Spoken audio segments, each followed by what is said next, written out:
Welcome to another episode of Something to Do with Everything, Nothing to Do with Anything, and the theme this episode is drawing.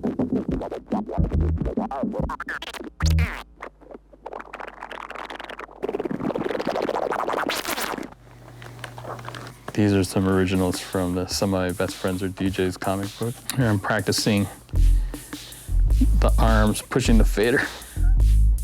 This is a DJ who's really angry and playing the angriest record he owns really loud on the radio, which affects everybody who hears it.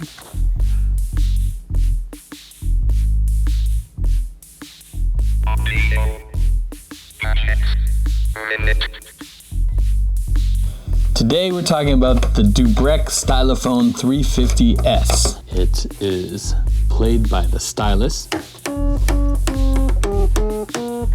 And the 350S has two of them. There's the woodwind sounds, some brass sounds, and some string sounds. You also have vibrato. And on the left stylus, you can have a tremolo effect. Oh, I didn't realize there's like a little keyboard there. And you can change the decay.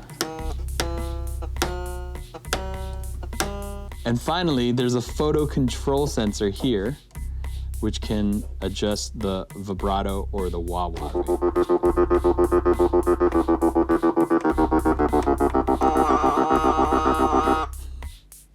There's a light sensor here, and that's adjusting how much filtering it's doing. It's drawing and music at the same time. It's my two favorite things.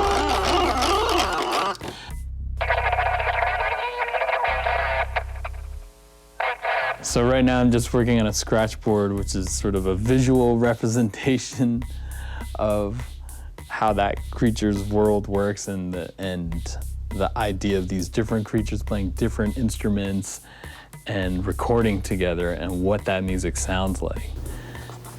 This is called scratch board technique. You use some sort of scraper tool, and this is a board covered in ink.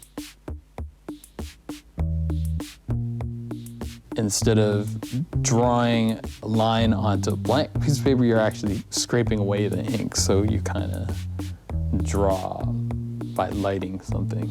You can add different layers to just bring in more highlights over time. That'll just make certain parts pop.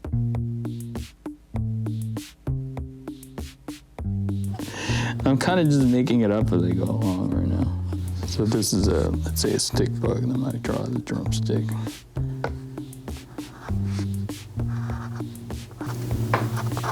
This is a sloth, he's playing a bass. How did you pair up the animals with the instrument? I don't know. Once I start drawing it, it kind of tells me what instrument it suits. I find the sloth, just because of his long nails and arms, needed to be holding the bass sort of low, as a lot of bass players do. I like the coelacanth. It's sort of in between eras in evolution.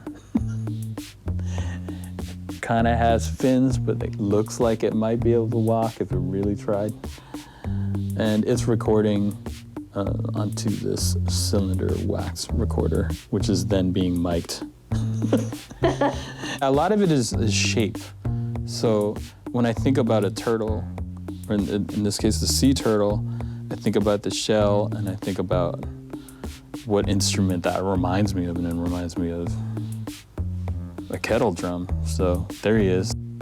This giraffe, I find, was made for the upright bass just because the headstock on one of those string instruments kind of resembles a giraffe head to me. Even the tuning pegs resembles those.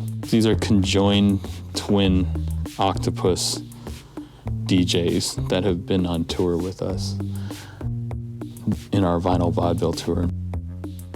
This coral creature who's in a modular synth studio playing the theremin. I don't know, a lot of it is just experimenting, trying different designs, seeing what kind of textures will work. Corinne did some scaling on the manta ray and the coral creature when she was building the puppet, and we thought that looked really good.